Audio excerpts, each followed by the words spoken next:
Ümumiyyətlə komandanın əzmikarlığından razı qaldım.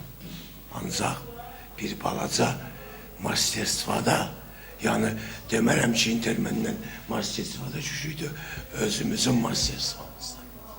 Nefsi bundan da böyük oyuna layiqdir.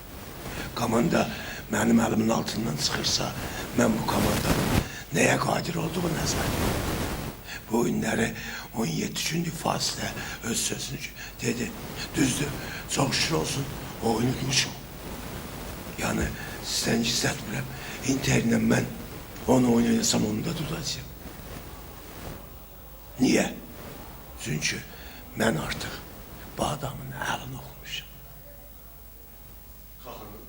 Bəli, mən 10 gün Vasimoydakı oyuna kimi izuşat elədim, disklərə baxdım və indi də bu fasilədə yenə baxırdım və bundan kifayətlənmədim.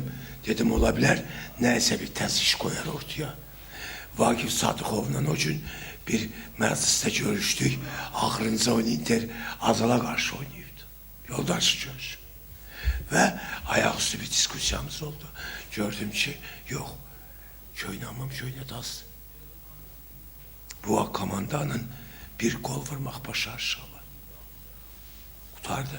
Əgər ağıllı məşqçilər onu tapıb bağlayacaqlarsa, bu komanda gol vurmayacaq. Qağıya böyük hörmətim var. Qağa savadlı məşqçidir. No, Qağanın əlinin altında olan material budur. Yadınızdan çıxmasın. Tacirin, İran tacirinin bir ağıllı sözü var. Deyir, tacir malı alanda odur, satanda yox. Məşqçi o vaxt udmalıdır ki, komandasını komplektləşdirir. Düzgün seçim badbol edir.